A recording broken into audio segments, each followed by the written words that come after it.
शुरू। जय हिंद मेरे दोस्तों। तो आज मैं आप लोगों के सामने बहुत ही इम्पोर्टेंट क्वेश्चन लेके आया हूँ। तो जैसा कि आप लोग जानते हैं क्लास 10 चैप्टर 1 और ये मेरे चैनल है ग्लोबल नॉलेज कोचिंग सेंटर और ये बहुत ही इम्पोर्टेंट क्वेश्चन मैं आप लोगों के सामने लेकर आया हूँ। क्लास 10 जो 2023-24 में एग्जाम जो होने वाले हैं बहुत ही इम्पोर्टेंस इसके दृष्टि से मैं लेके आया हूँ। ज्योग्राफी चैप्टर 1 जो आप लोग पढ़े होंगे संसाधन विकास और उपयोग। चैप्टर का नाम है संसाधन संसाधन संसाधन विकास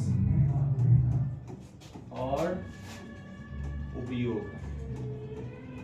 संसाधन विकास और उपयोग क्लास 10 चैप्टर 1। तो इससे पहले मैं आप लोगों को मोटिवेट करना चाहता हूँ। तो मोटिवेशनल है, जिंदगी में अगर बड़ी जीत हासिल करनी है, जिंदगी में अगर बड़ी जीत हासिल करनी है तो फिर छोटी मोटी हार से कभी मत डरना। चलो मेरे दोस्तों, तो मैं आप लोगों को अब आगे क्वेश्चन की तरफ डायरेक्ट ले जा रहा हूँ।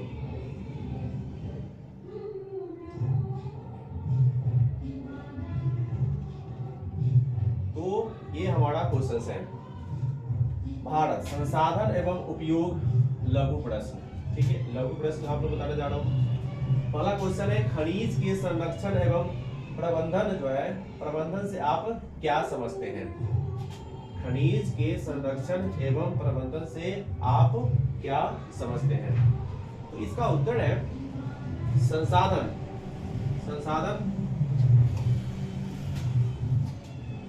संसाधन का विवेकपूर्ण उपयोग ही संरक्षण कहलाता है, क्योंकि किसी भी संसाधन को बनने में लाखों वर्षों का समय लगता है।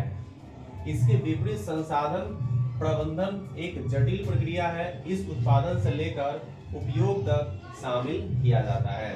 तो आप लोग समझ गए होंगे। दूसरा क्वेश्चन है खनिज के आर्थिक महत्व का वर्णन करें। खनिज के आर्थिक महत्व का वर्णन करें। इसका आंसर मैं बता रहा हूं कि खनिज एक प्राकृतिक रूप से विद्यमान समरूप तत्व है जिसका निश्चित आंतरिक संरचना है।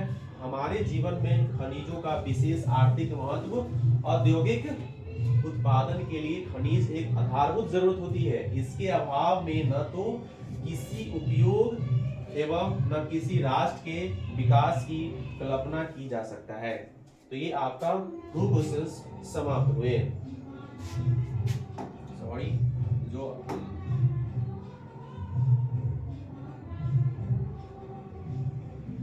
अब ये 3rd क्वेश्चन है अधात्मिक खनिज किसे कहते हैं?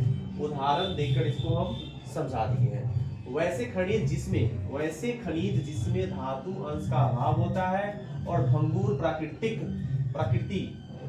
का होते हैं, अधात्मिक खनिज कहलाते हैं। इन पर चोट मारने पर ये टूट जाता है। जैसे आपको बता रहा हूँ डोलामाइट, हीरा, अभ्रक, चूना पत्थर इत्यादि इसी के उदाहरण है। इसमें लाइमस्टोन का सर्वाधिक औद्योगिक महत्व है। 14वां क्वेश्चन है धात्विक खनिज के 2 प्रमुख पहचान क्या है? धात्विक जो होता है धातु होता है, तो धात्विक खनिज के 2 पहचान निम्नलिखित है। पहला जो है इनको गलाने पर धातु की प्राप्ति होती है। इसे पीट कर तार बनाए जा सकते हैं। 5वां क्वेश्चन है खनिज की विशेषताओं का उल्लेख कीजिए। खनिज सभ्यता सांस्कृतिक के आधार स्तंभ है। इसके बगैर उद्योगों का विकास नहीं किया जा सकता है। चट्टानों के निर्माण में इनकी भूमिका होती है। 2000 से भी अधिक खनिजों की पहचान हो चुकी है और इनमें से 30 खनिज का आर्थिक दृष्टि से विशेष महत्व है।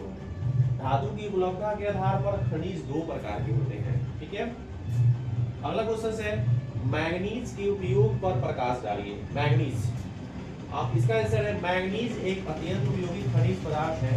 इस्पात निर्माण सहित अनेक मिश्र धातु निर्माण में इसका उपयोग किया जाता है। इसके अतिरिक्त सूखा सेल बनाने में, फोटोग्राफी में, चमड़ा एवं माचिस उद्योग सहित रंग रोगन को तैयार करने में यह उपयोगी है। 7वां क्वेश्चन है मोनाजाइट भारत में कहां कहां उपलब्ध है। मोनाजाइट भारत में कहां कहां उपलब्ध है।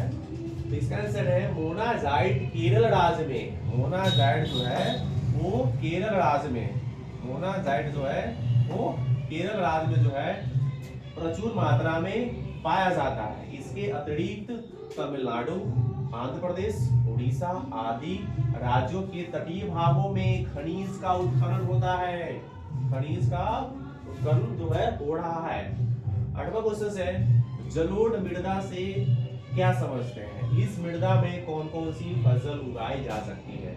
इसका आंसर है वैसे मिट्टी जिसका निर्माण नदियों द्वारा लाए गए तल छट के निक्षेप से होता है जलोढ़ मृदा कहलाती है। इस मिट्टी में पोटास एवं चूने की अधिकता होती है तथा नाइट्रोजन एवं ह्यूमस की कमी होती है। यह मिट्टी धान, गेहूं, गन्ना एवं दलहन के लिए काफी उपयोगी है। इसके साथ ही इस मिट्टी में आलू, तो आप लोग आलू एवं विभिन्न प्रकार का सब्जियां भी काफी मात्रा में उगाई जाती है। तो नेक्स्ट क्वेश्चन पे चलते हैं हम। 9 नंबर क्वेश्चन है और आप लोग अच्छे से ध्यान से सुनिएगा और इससे ज्यादा बेटर आप जितना सुनिएगा उतना आपके लिए एग्जाम के लिए बहुत ही इंपॉर्टेंट होगा। भू संरक्षण किसे कहते हैं। मृदा के अपने स्थान से विविध क्रियाओं, मृदा के अपने स्थान से विविध क्रियाओं द्वारा स्थानांतरित होना क्षरण कहलाता है। यह भू क्षरण कई प्रकार प्राकृतिक कारकों यथा गतिशील जल 147 हिमानी तथा समुद्रिक लहरों द्वारा नियंत्रित तथा प्रभावित होती है। 10वां क्वेश्चन है जलोढ़ मृदा के विस्तार वाले राज्यों का नाम बताइए। इस मृदा के कौन कौन सी फसलें लगाई जाती है। इसका आंसर है जलोढ़ मृदा के विस्तृत वाले राज्य उत्तर प्रदेश, बिहार, पंजाब, गुजरात, राजस्थान, हरियाणा, पश्चिम बंगाल तथा असम। इस मृदा में गन्ना, चावल, मक्का, दलहन जैसी फसल को उगाई जा सकती है। नेक्स्ट क्वेश्चन है और आप इसे ज्यादा से ज्यादा देखें और इसको कॉपी पर नोट भी करें। आप लोग आगे नोट नहीं करना चाहते हैं इसे ध्यान से 1-2 बार वीडियो देखिएगा और ये आपको याद हो जाएगा। मृदा निर्माण के मुख्य घटक कौन कौन से हैं। उत्तर मृदा निर्माण के 5 मुख्य घटक हैं। जो मिट्टी जो होता है उसके 5 मुख्य घटक हैं। स्थानीय जलवायु, दूसरा है पूर्ववर्ती चट्टान एवं खनिज कण, तीसरा है वनस्पति एवं जीव, चौथा है भू आकृतियां एवं ऊंचाई तथा 5वां है मृदा निर्माण में लगा समय। 12 नंबर क्वेश्चन पे अब आते हैं खादर और बांगर मिट्टी में अंतर स्पष्ट करें। खादर और बांगर में आपको अंतर स्पष्ट करना है। खादर मिट्टी और इधर हो गया बांगर मिट्टी। तो इसमें है खादर मिट्टी में नवीन एवं उपजाऊ मिट्टी को जाता है और बांगर में पुरानी जलोढ़ मिट्टी को बांगर का खादर कहा जाता है। पुरानी जलोढ़ मिट्टी को बांगर भी कहते हैं और खादर भी कहा जाता है। खादर मिट्टी में बाढ़ का प्रभाव नहीं होता है और बांगर मिट्टी में बाढ़ का प्रभाव होता है। तीसरा उत्तरी बिहार एवं गंगा का मैदान इसका उदाहरण है और बांगर मिट्टी में महाराष्ट्र एवं पंजाब की भूमि उदाहरण है। चलिए दोस्तों आगे बढ़ते हैं। मेरे प्यारे साथियों अच्छे से इसको देखना। 13 नंबर क्वेश्चन है मृदा संरक्षण के कोई प्रभावी उपाय बताएं। मृदा संरक्षण के प्रभावी उपाय निम्नलिखित है। पहला है फसल चक्र पद्धति अपनाकर मृदा को पोषणीय स्तर को बरकरार रखा जा सकता है। दूसरा है रासायनिक उर्वरक की जगह जैविक एवं कंपोस्ट खाद का उपयोग करके मृदा संरक्षण किया जाता है। कंपोस्ट इसको गला दिया जाता है। उसके बाद 14 नंबर क्वेश्चन है यानी 14 है फसल चक्रण मृदा संरक्षण में किस प्रकार की सहायक है। फसल चक्रण मृदा फसल चक्रण द्वारा मृदा के पोषण स्तर को बरकरार रखा जा सकता है। गेहूं, चावल, मक्का, आलू इत्यादि के लगातार उगाने से मृदा के पोषक तत्व में कमी हो जाती है। इसे तिलहन एवं दलहन की खेती से पुनः प्राप्ति किया जा सकता है। इससे नाइट्रोजन का स्थिरीकरण होता है और इसलिए फसल चक्रण से मृदा संरक्षण में मदद मिलती है। ठीक है।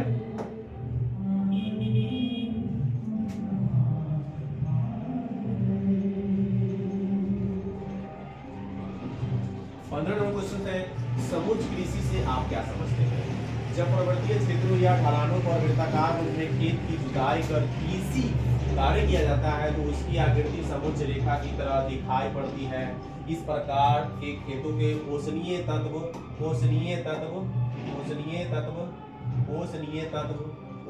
तत्व जलों के साथ नहीं बहते हैं और मृदा का उपयोग उर्वरता बनी रहती है। आपका 60 नंबर क्वेश्चन है, चिपको आंदोलन का वर्णन। ये बहुत ही इंपॉर्टेंट है, इसको बहुत ही इंपॉर्टेंट वर्ड बीबीआई है। ये बीबीआई आपका क्वेश्चन है, चिपको आंदोलन का वर्णन करें और ये आपके क्वेश्चन एग्जाम में छपेंगे डायरेक्ट।